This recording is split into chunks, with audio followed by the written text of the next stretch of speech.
नमस्कार, स्वागत है आपका प्रेप शॉर्ट में। पिछले लेक्चर में हमने खिलजी डायनेस्टी के बारे में आपको बताया था और खिलजी डायनेस्टी में अलाउद्दीन खिलजी की डेथ के बारे में बताया था।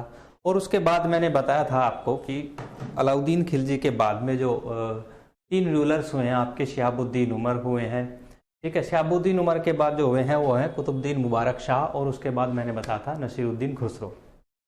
देखो, जो खुसरो थे वो इनकैपेबल रूलर्स थे और उनके एक आर्मी जो चीफ थे गयासुद्दीन तुगलक, उनने उनको मार दिया था, ये मैंने बताया था। तो गयासुद्दीन तुगलक जो है के द्वारा मारे गए थे आपके नसीरुद्दीन खुसरो, और उसके बाद एक नई डायनेस्टी दिल्ली सल्तनत में हमको देखने को मिलती है जिसका नाम है तुगलक डायनेस्टी।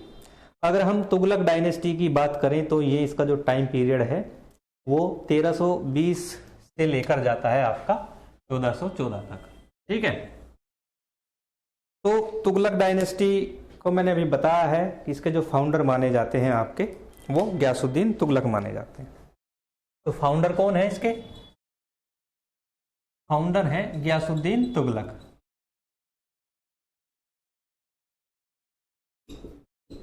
गयासुद्दीन तुगलक, ठीक है।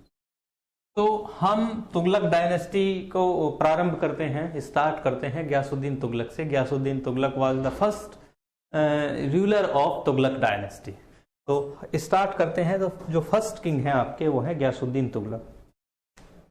फर्स्ट है Ghiyasuddin Tughlaq.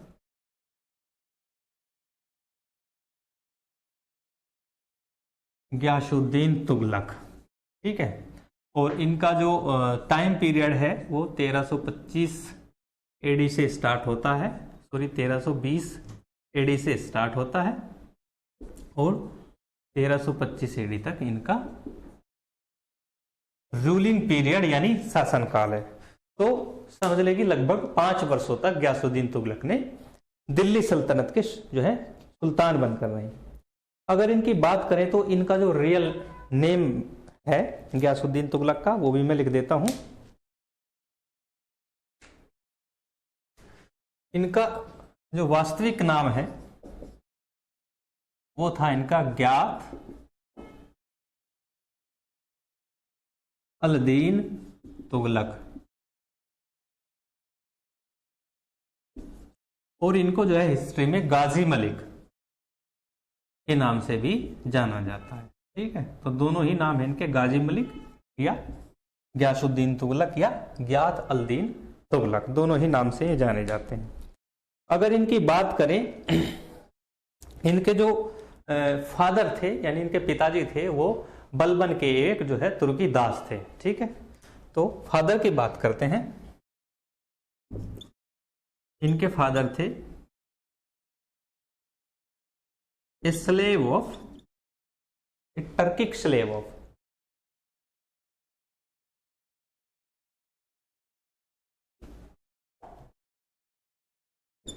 Turkic slave of Balban, ठीक है। यानी इनके जो पिताजी थे वो बलबन के तुर्की दास थे, ये ध्यान रखना है आपको, एग्जाम में पूछ लिया जाता है। और इनकी जो मदर थी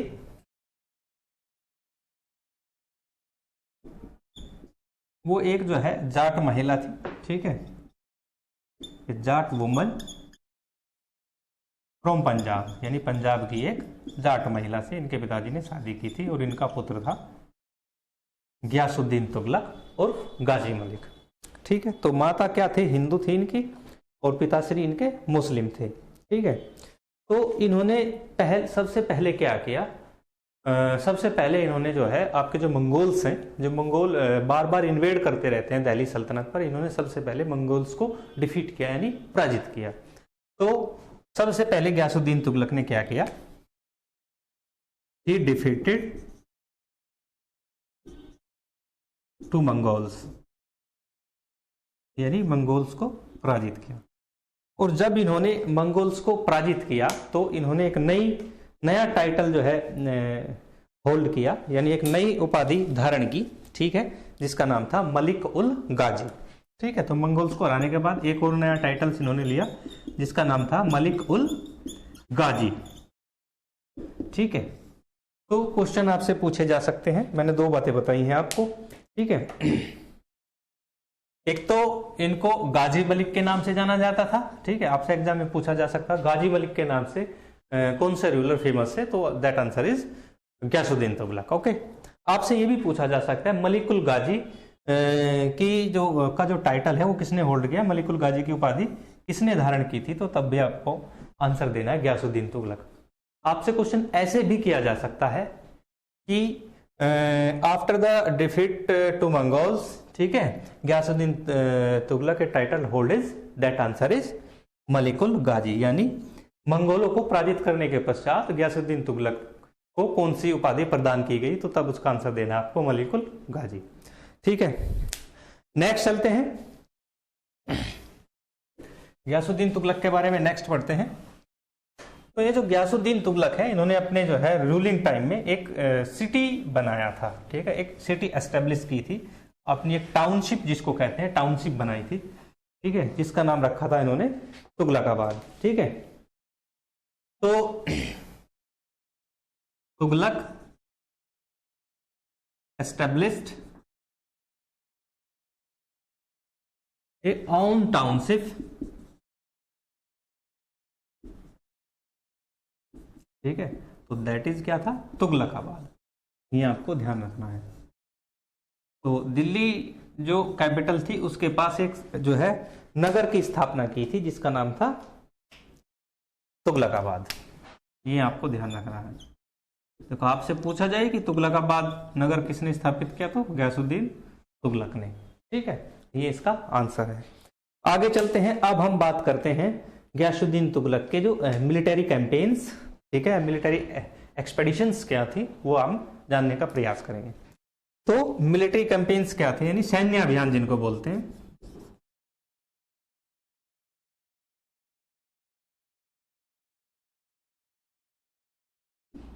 मिलिट्री कैंपेन, सैन्य अभियान क्या क्या है। तो सैन्य अभियानों की अगर हम बात करें तो गयासुद्दीन तुगलक ने जो है 1321 ईस्वी में, यानी 1321 एडी में सबसे पहले वारंगल एक्सपेडिशन किया, ठीक है, यानी वारंगल का अभियान किया। तो इस अभियान में क्या था कि ये स्वयं नहीं गए, अपने पुत्र जोना खां यानी प्रिंस जोना खां को भेजा। तो पहला जो आता है 1321 एडी में वारंगल एक्सपेडिशन,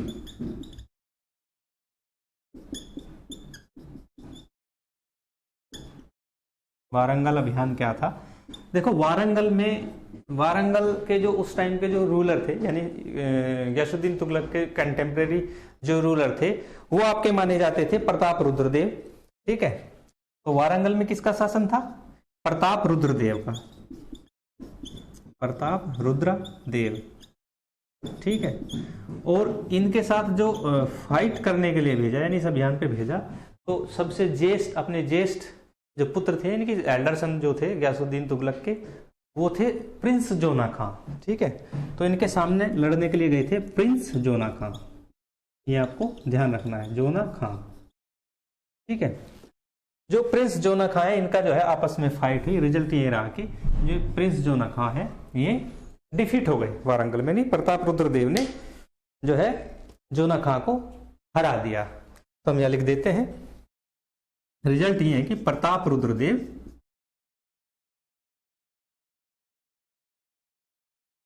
डिफीटेड टू जोना खां, ठीक है, यानी प्रताप रुद्रदेव ने जोना खां को इस युद्ध में हरा दिया, ठीक है। नेक्स्ट, ये 1321 के बाद एक वर्ष बाद, ठीक है, यानी 1322 में जो है फिर जो है ये जोना खां वारंगल एक्सपेडिशन के लिए गए, फिर दोबारा फिर युद्ध हुआ, और इस युद्ध में अब की बार रिजल्ट जो है विपरीत देखने को मिलता है, यानी जोना खां सक्सेसफुल हो जाते हैं इसमें।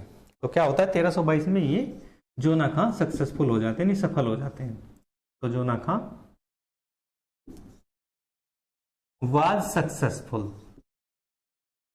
ठीक है, तो जोना खां को दूसरे युद्ध में सफलता मिलती है। नेक्स्ट चलते हैं, नेक्स्ट हम आते हैं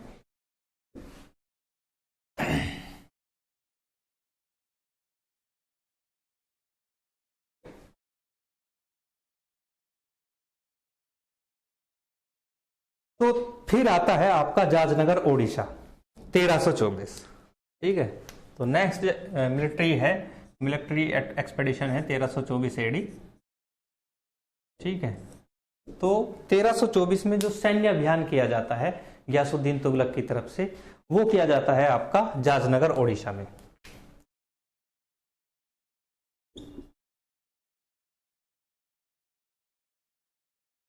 ठीक है, जाजनगर जो है एक ऐसा पैलेस है दिल्ली सल्तनत में पीरियड में पड़ता है कि इसमें ना ये बार बार जो है ये लोग इंडिपेंडेंट हो जाते हैं और बार बार नया जो रूलर आता है वो इनके ऊपर इन्वेजन करता है। ठीक है, तो बार बार ये आएगा। तो अगर हम जाजनगर की बात करें तो जाजनगर में यहाँ के जो रूलर थे वो थे भानुदेव। ये आपको ध्यान रखना है, भानुदेव। और यहाँ भी किसको भेजा गया? जोना खां को, प्रिंस जोना खां को। ये ध्यान रखना है आपको, प्रिंस जोना खां। ठीक है, और इस बैटल में रिजल्ट ये होता है कि प्रिंस जोना खां क्या हो जाते हैं, इनको विक्ट्री मिलती है और ये सक्सेसफुल हो जाते हैं जाजनगर को टेक ओवर करने में। ठीक है, तो Jajnagar is controlled by the prince Jauna Khan. तो यहां लिख देते हैं ये सक्सेसफुल हो जाते हैं यहाँ पे।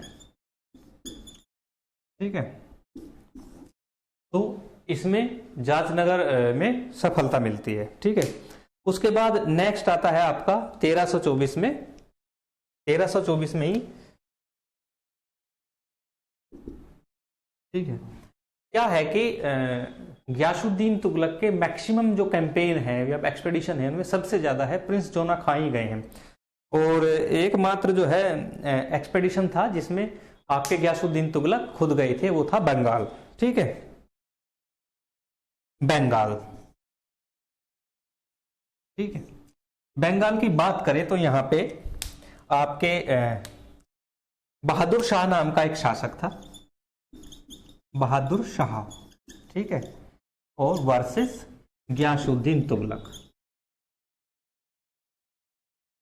बहादुर शाह वर्सेस गयासुद्दीन तुगलक। ठीक है, और इसमें गयासुद्दीन तुगलक क्या है, वो डिफीट कर देते हैं बहादुर शाह को और तत्काल प्रभाव से बंगाल को मर्ज कर दिया जाता है दिल्ली सल्तनत में। तो बंगाल का क्या कर दिया जाता है, मर्ज इनटू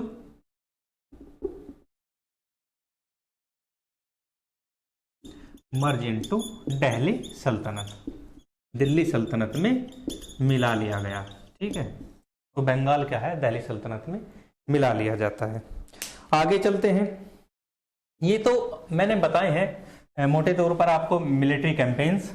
अब हम गयासुद्दीन तुगलक के जो एडमिनिस्ट्रेशन है थोड़ा उस पर जो है डिस्कस करते हैं कि एडमिनिस्ट्रेशन कैसा रहा होगा। एडमिनिस्ट्रेशन की बात करें तो गयासुद्दीन तुगलक ने ना काफी रिफॉर्म्स किए थे अपने प्रशासन में, प्रशासनिक सुधार किए थे, वो हम जानने का प्रयास करते हैं। राइट, तो अब हम बात करते हैं रिफॉर्म्स की।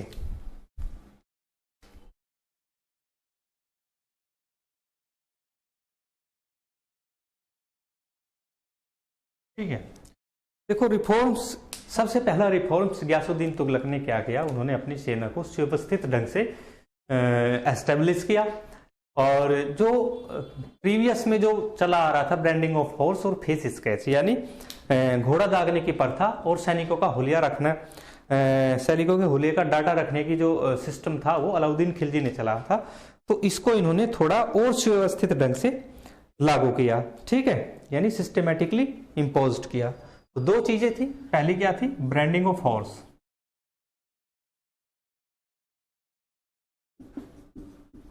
इसको मैंने बताया था दाग बोलते हैं, या घोड़े दागने की प्रथा, लिख देते हैं। और दूसरा क्या था, फेस स्केच, फेस स्केच यानी हुलिया, सैनिकों का हुलिया लिया जाता। इन दोनों को क्या किया इन्होंने, सिस्टमैटिकली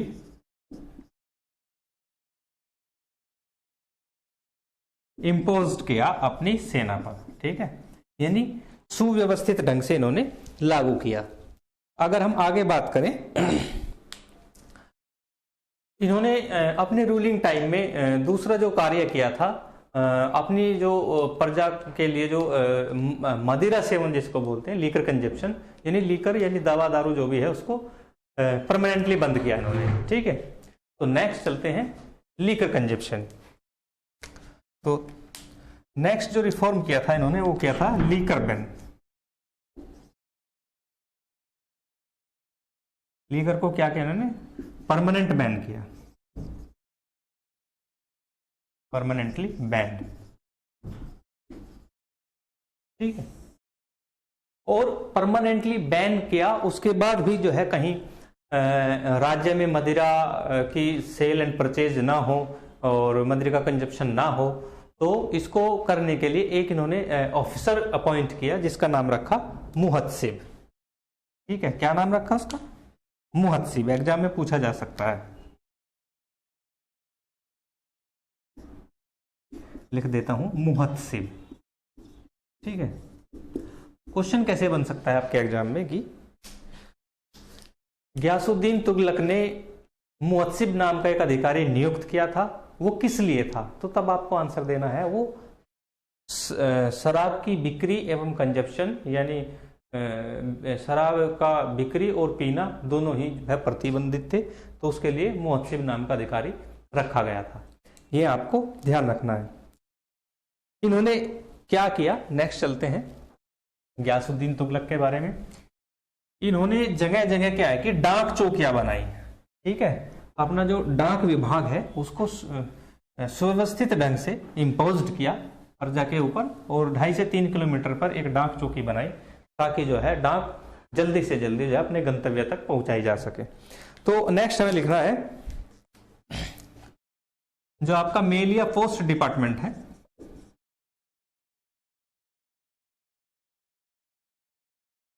ठीक है, इसको इन्होंने जो है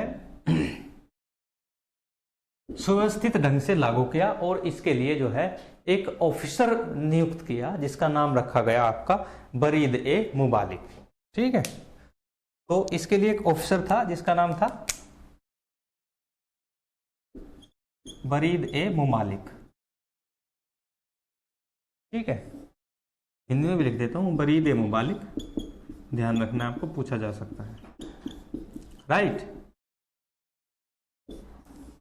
पूछा जा सकता है कि डाक विभाग के लिए गियासुद्दीन तुगलक ने किस अधिकारी को नियुक्त किया था, तब आपको आंसर देना है बरीद ए मुबालिक। ठीक है, नेक्स्ट चलते हैं। नेक्स्ट है आपका, अगर हम बात करें इसकी डेथ की, तो डेथ हो जाती है 1325 AD में।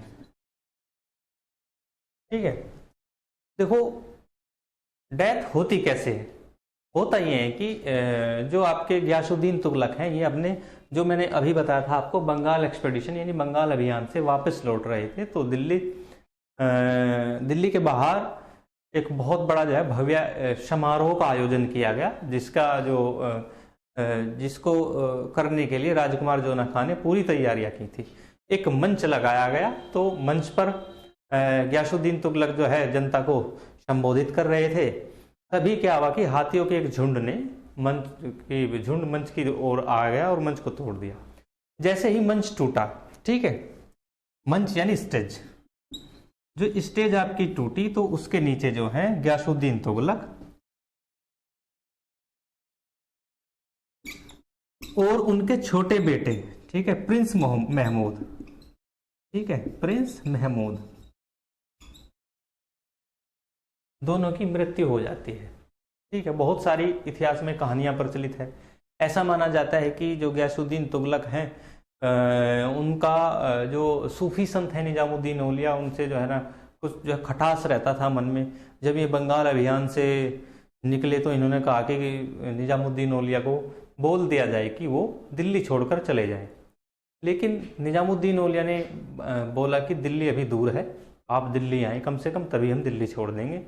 और ऐसा भी माना जाता है कि राजकुमार जोना खान ने अपने फायदे के लिए इस तरह का एक षड्यंत्र रचा जिसमें गियासुद्दीन तुगलक व उनके छोटे भाई महमूद दोनों की मृत्यु हो गई।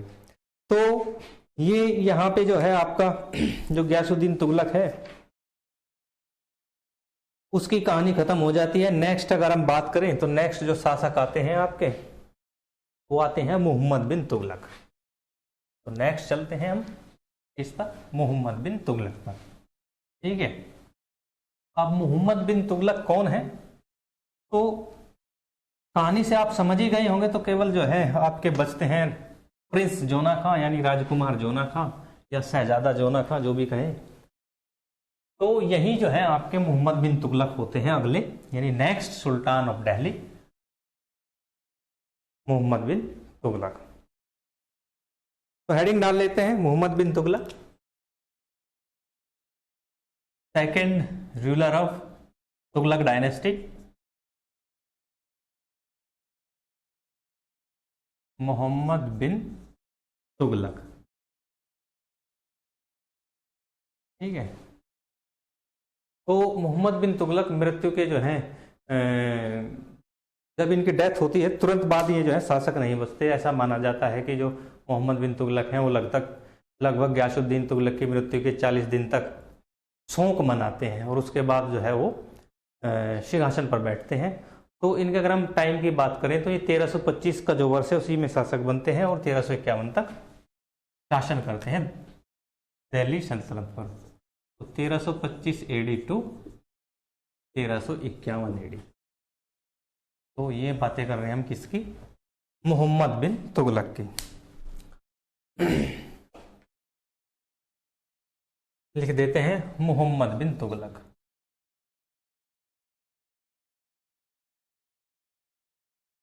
बिन तुगलक, बिन के बारे में मैंने बताया था आपको। बिन ऐसे समझे कि हिंदी का सुपुत्र है, यानी मोहम्मद सुपुत्र तुगलक, यानी तुगलक का पुत्र मोहम्मद, ऐसा नाम है। तो थे कौन मोहम्मद बिन तुगलक? तो prince Jauna Khan was the next sultan of Delhi. ठीक है, इज कॉल्ड मोहम्मद बिन तुगलक। तो लिख देता हूं, प्रिंस जोना खां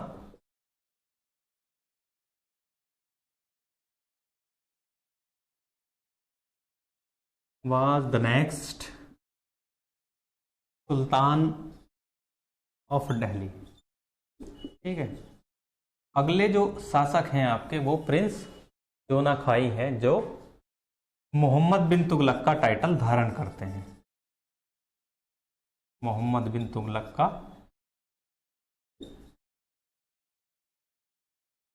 टाइटल धारण करके ही क्या करते हैं? रूल करते हैं। ये आपको ध्यान रखना है। ठीक है, तो राजकुमार जोना खां मोहम्मद बिन तुगलक का टाइटल धारण करते हैं और possess a title of Mohammad bin Tughlaq and rule the Delhi sultanate. Okay, अब हम बात करते हैं, एक मैंने हिस्ट्री में कई बार बताया है इब्न बतूता। ठीक है, कौन बताया है? Ibn Battuta. ठीक है, ये जो इब्न बतूता है आपके, ये विदेशी यात्री माने जाते हैं मोरक्को अफ्रीका के। ठीक है, और इन्होंने एक पुस्तक लिखी है किताब उल रहला। ठीक है, ये हिस्टोरिकल टेक्स्ट है किताब उल रहला, और ये हमें मैक्सिमम जानकारी देती है तुगलक डायनेस्टी के बारे में। क्यों देती है? क्योंकि ये जो इब्न बतूता है ये आपके मोहम्मद बिन तुगलक के रूलिंग टाइम में एम्बेसडर होते हैं। इनके क्या होते हैं? Ambassador, ambassador of Mohammad bin Tughlaq.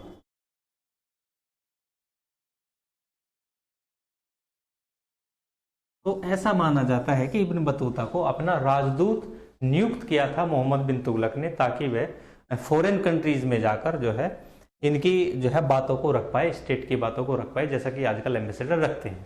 ठीक है, तो ऐसा माना जाता है इन्होंने इसके लिए एक बार चाइना में भी इब्न बतूता को भेजा था। ठीक है, तो ये थी बातें। नेक्स्ट चलते हैं, नेक्स्ट बात करते हैं जो आपके मोहम्मद बिन तुगलक हैं। ऐसा माना जाता है कि दिल्ली सल्तनत में सबसे ज्यादा वेल एजुकेटेड गुड पर्सनैलिटी माने जाते हैं मोहम्मद बिन तुगलक।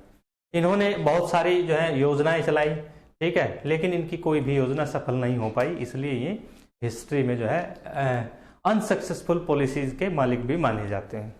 ठीक है, तो अब हम जो है बात करते हैं मोहम्मद बिन तुगलक की जो एडमिनिस्ट्रेटिव पॉलिसीज हैं वो फेल क्यों हुई, उसके रीजन क्या है, वो सारी बातें हम यहाँ पे बात करेंगे। तो इन्होंने जैसे ही रूल करना प्रारंभ किया, सबसे पहले इन्होंने क्या किया कि एक इनके जो दिल्ली सल्तनत के रीजन में एक रीजन पड़ता था जिसका नाम था दोआब। दोआब कौन सा, दोआब आपका गंगा और यमुना का, अपर गंगा और यमुना का मैदानी भाग आपका दोआब माना जाता है, जो आजकल वेस्टर्न यूपी में पड़ता है। तो हेडिंग डालते हैं हम एडमिनिस्ट्रेटिव रिफॉर्म्स।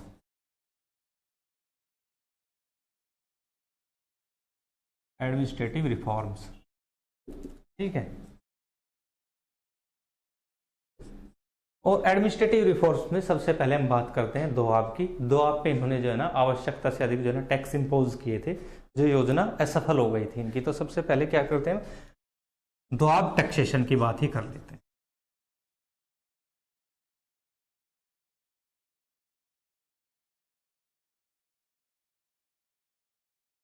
दोआब टैक्स क्या था, इन्होंने क्या किया कि जो है ना जो टैक्स कलेक्शन है उसको बहुत ज्यादा किसानों, दोआब के जो किसान थे उन पर जो है ना बहुत ही ज्यादा टैक्स इंपोज किए गए। कुछ पुस्तक कहती हैं कि इन्होंने टैक्स का जो दायरा है वो 10 टाइम्स जो है बढ़ा दिया, कुछ कहते हैं 20 टाइम्स बढ़ा दिया। तो हुआ क्या था कि Mohammad bin Tughlaq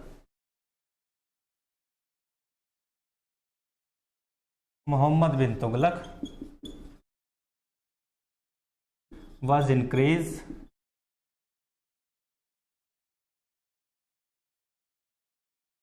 the tax rate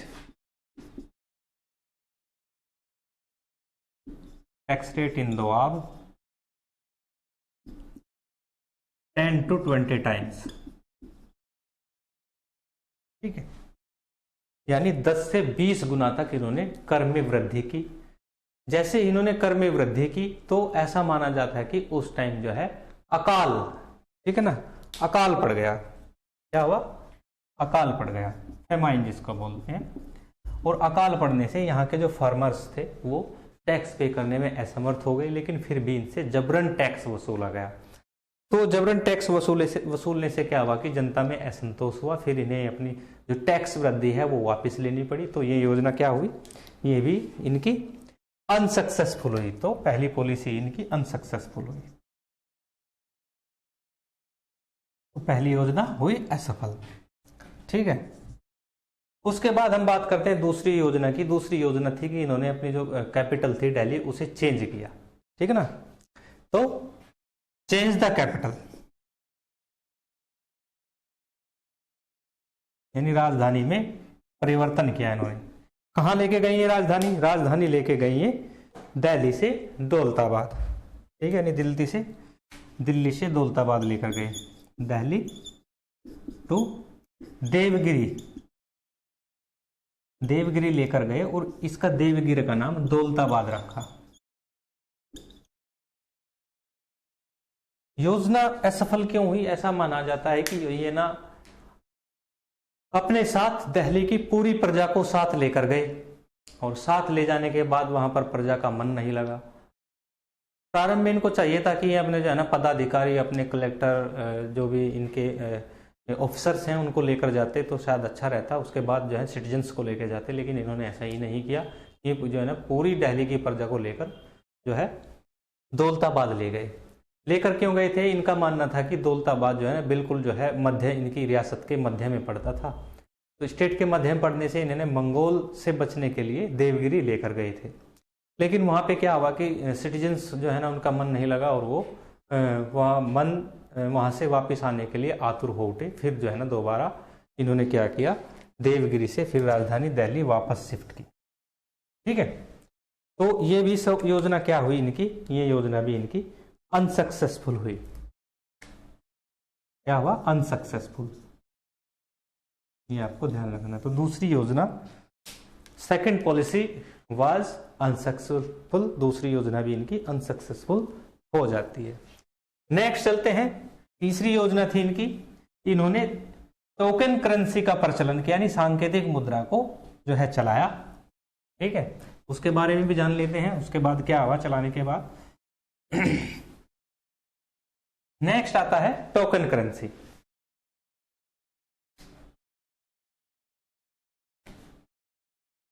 third policy थी इनकी token currency.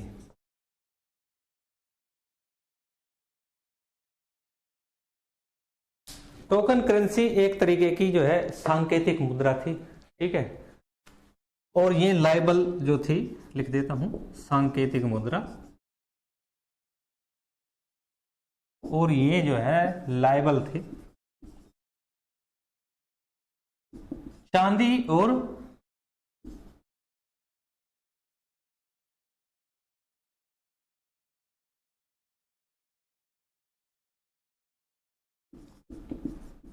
Silver and gold coins, ठीक है। तो ये जो सांकेतिक मुद्रा थी वो चांदी और सोने के सिक्कों के बराबर, इसको लाइबर माना गया।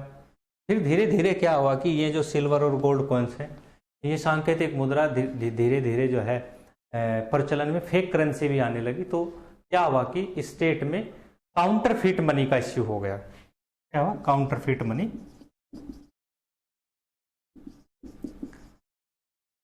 मनी इश्यू हुआ, ठीक है। जिससे क्या हुआ कि स्टेट की इकोनॉमी है वो बहुत ही ज्यादा वीक हो गई, कमजोर हो गई। तो इकोनॉमी जब कमजोर हुई इससे, तो क्या हुआ कि इसको भी, ये पॉलिसी भी इनको वापस लेनी पड़ी। तो ये भी क्या हुई? अनसक्सेसफुल, ठीक है। तो ये भी इनकी अनसक्सेसफुल हो जाती है तीसरी योजना। नेक्स्ट योजना की अगर हम बात करें इनकी, नेक्स्ट होता है कि ये खुरासान एक्सपेडिशन माना जाता है। तो मिटा देते हैं। ये तो तीन एडमिनिस्ट्रेटिव रिफॉर्म्स थे। अब है ना कुछ इनके जो है मिलिट्री एक्सपेडिशन भी हैं जो फेल हो गए थे, ठीक है। तो उनमें सबसे जो फेमस माना जाता है वो खुरासान एक्सपेडिशन माना जाता है, ठीक है। तो नेक्स्ट चलते हैं, आपका चौथा है खुरासान एक्सपेडिशन।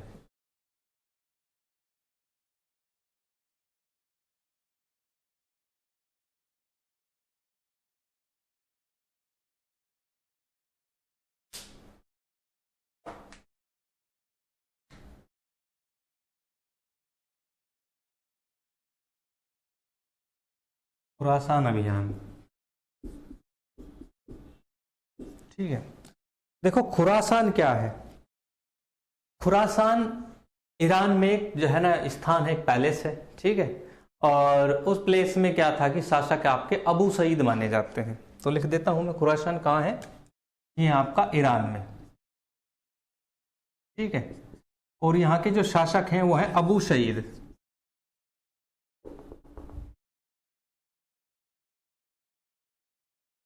तो अबू सईद पर क्या करते हैं कि सुल्तान जो है इन पर इन्वेजन करने का प्लान बनाते हैं। और ये अकेले नहीं होते, इनके कुछ साथी भी होते हैं। तो होते कौन कौन है? वर्सेस फर्स्ट में होते हैं आपके मंगोल इन्वेडर,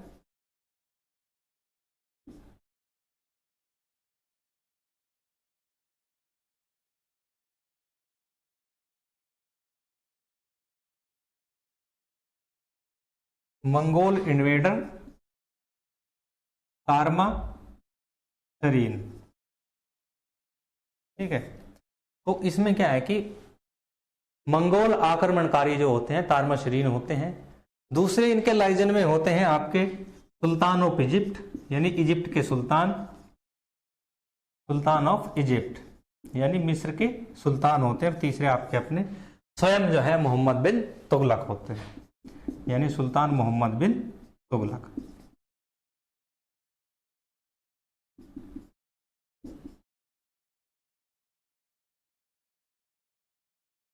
ठीक है।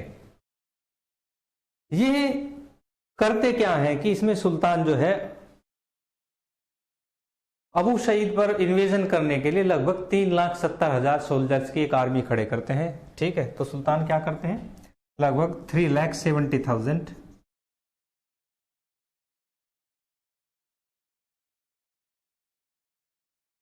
की आर्मी बनाते हैं।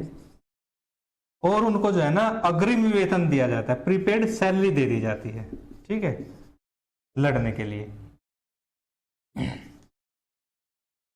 यानी लगभग 3,70,000 सैनिकों के साथ ये जो है युद्ध की प्रिपरेशन करते हैं, लेकर जाते हैं उनको, और उनको जो है ना प्रीपेड सैलरी भी दे दी जाती है, ठीक है। लेकिन होता क्या है कि आपका सेंट्रल एशिया में पॉलिटिकल चेंज आ जाता है, जिसकी वजह से ये अभियान क्या है, सेंट्रल एशिया में यानी मध्य एशिया में क्या होता है, पॉलिटिकल चेंज हो जाता है, और जिसकी वजह से ये अभियान जो है सुल्तान को टालना पड़ता है। तो इसके बाद ये योजना भी आपकी क्या हो जाती है, अनसक्सेसफुल। तो ये भी क्या हुई, अनसक्सेसफुल। तो ये आपको ध्यान रखनी है। तो ये योजना भी जो है आपकी असफल मानी जाती है, ठीक है, राइट। तो ये थी खुरासान एक्सपेडिशन की बातें। नेक्स्ट चलते हैं। नेक्स्ट आता है आपका कराचिल एक्सपेडिशन। ये बड़ा जबरदस्त एक्सपेडिशन था सुल्तान का। चलो क्या था देखते हैं।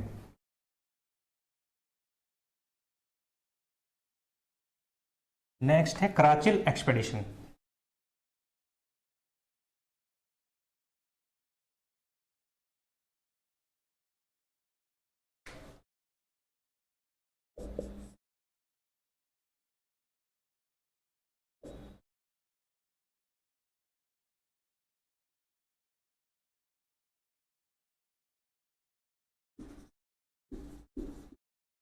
(1333 AD), ठीक है। इसको कहा जाता है कराचिल अभियान।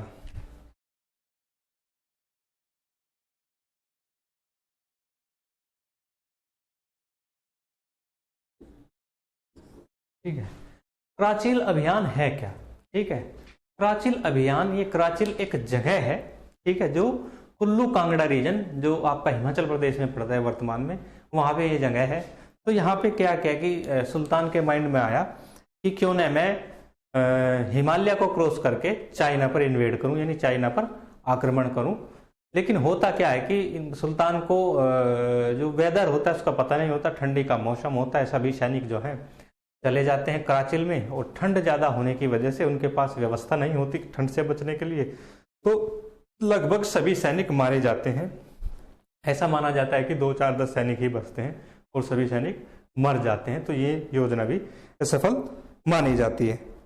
तो मैं लिख देता हूं, ये कराचिल है जो आपका कहां पड़ता है, कुल्लू कांगड़ा रीजन,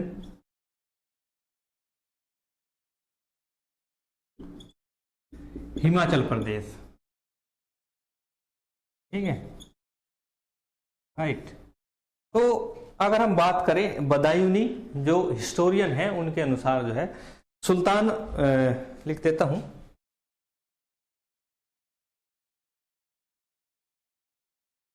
बदायूनी के अनुसार सुल्तान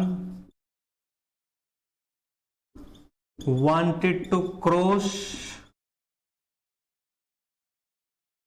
हिमालय रीजन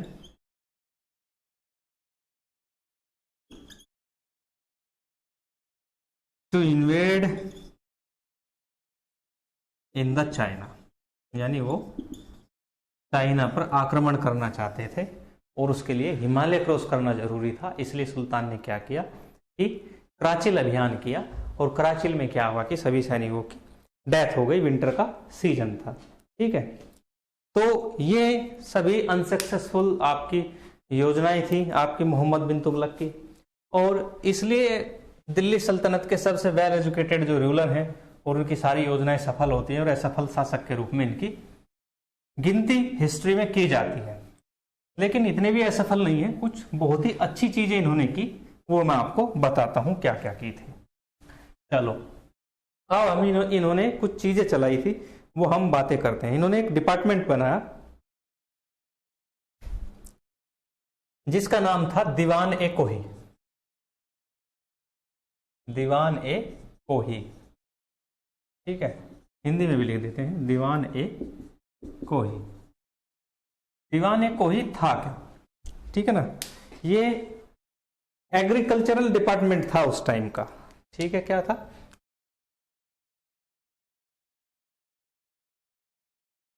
एग्रीकल्चरल डिपार्टमेंट यानी कृषि विभाग, और ये किसानों को सहायता करने के लिए बनाया गया था, यानी टू हेल्प द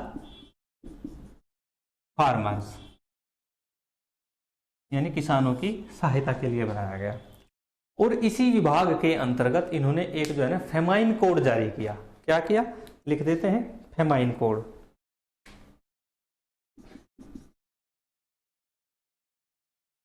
यानी अकाल संहिता। क्या था अकाल संहिता? देखो,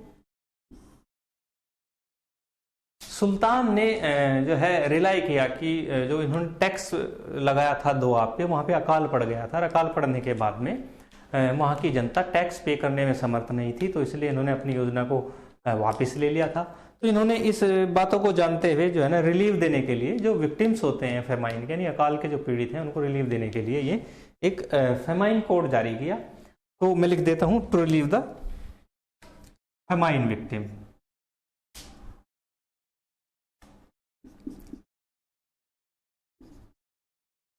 to relieve the famine victim. ठीक है, अकाल पीड़ितों को सहायता प्रदान करने के लिए इन्होंने जो है रिलीफ देने के लिए फेमाइन कोड जारी किया था। अगर हम फेमाइन कोड में बात करें, पिछले जो हमने शासक की बात की थी, पिछले जो लोन्स थे आपके, इन्होंने क्या किया था कि किसानों को 2 टाइप्स के जो है लोन देने प्रारंभ किए। ठीक है, तो इसी के अंदर ही जो है ना लोन दिए इन्होंने। लोन ले सकते थे, जैसे हम आज ले सकते हैं, किसान क्रेडिट कार्ड है इस टाइप का। एक बनाया इन्होंने तकावी लोन, ठीक है, और दूसरा था शोनधर लोन। ठीक है, जो ये तकावी लोन है आपका, ये आपको कृषि के लिए दिया जाता था, यानी आपका कृषि का ही ऋण था। और अकाल से जो पीड़ित लोग थे, ठीक है, इनको इंस्टेंट सहायता देने के लिए वो तकावी ऋण ले सकते थे। तो ये इंस्टेंट रिलीफ के लिए था। ठीक है, और अगर सोनधर लोन की हम बात करें, जो सोनधर लोन है आपका, लिख देता हूं सोनधर लोन, ये जो दिया जाता था, ये आपको बीज एवं कृषि उपकरण खरीदने के लिए दिया जाता था। तो to buy the seeds and equipment also. ठीक है, तो ये जो दिया जाता था आपको, बीज और कृषि उपकरण खरीदने के लिए आपको सोनधर लोन दिया जाता। दोनों लोन जो है एग्रीकल्चर से ही संबंधित थे। जो ये लोन है आपके, ये किससे संबंधित थे? एग्रीकल्चर डिपार्टमेंट ही इनको देता था। तो ये थी बातें आपकी जो है मोहम्मद बिन तुगलक की। लेकिन अगर हम मोहम्मद बिन तुगलक के रिलीजियस बिलीफ की बात करें, यानी धार्मिक बिलीफ कैसा था, तो धार्मिक बिलीफ तो बड़ा अच्छा था इनका। ठीक है, बड़े ही जो है ये मॉडरेट टाइप के रूलर माने जाते थे मोहम्मद बिन तुगलक। चलो देखते हैं रिलीजियस बिलीफ क्या कहता है इनका। बात करते हैं रिलीजियस बिलीफ की।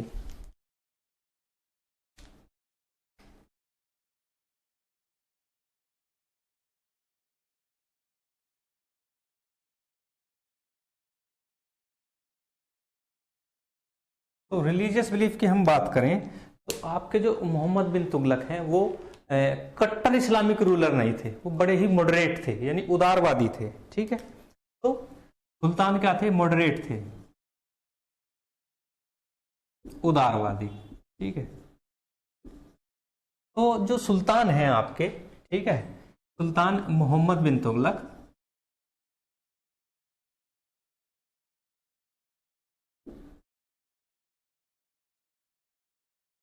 was the first king of Delhi Sultanate, या फर्स्ट किंग ऑफ सल्तनत who participated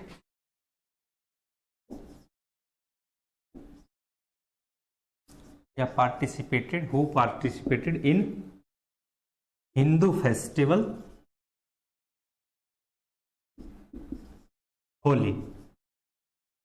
ठीक है, तो पूछा जा सकता है एग्जाम में, वह कौन सा दिल्ली सल्तनत का वह कौन सा शासक था, या वह कौन सा प्रथम शासक था जो हिंदुओं के पवित्र त्योहार होली में पार्टिसिपेट करता था? तो तब आपको आंसर देना है मोहम्मद बिन तुगलक। तो यहाँ से आप जान ही गए होंगे कि इनका रिलीजियस बिलीफ कैसा था। तो ये रिलीजन को लेकर ज़्यादा थे नहीं, मैं ये नहीं कहूँगा कि वो सेक्युलर थे, लेकिन वो जो है एक्सट्रीमिस्ट टाइप के इस्लामिक रूलर भी नहीं थे। अगर इनकी डेथ की बात करें, ठीक है, तो इनकी जो डेथ है, ये थट्टा एक जगह पड़ती है सिंध में, वहाँ पे अभियान के लिए जाते हैं।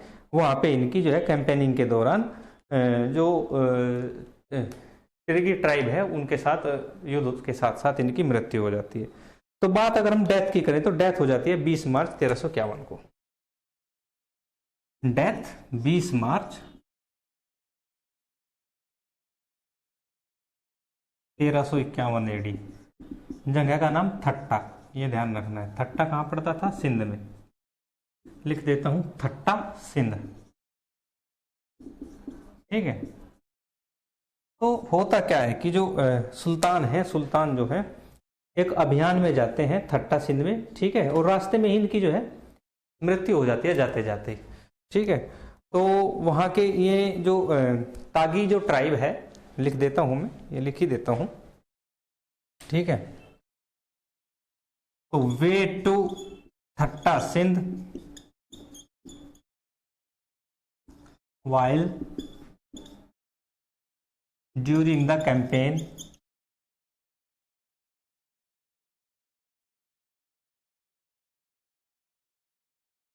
of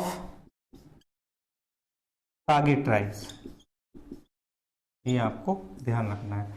तो यहीं पे क्या है कि इनकी सुल्तान की मृत्यु हो जाती है।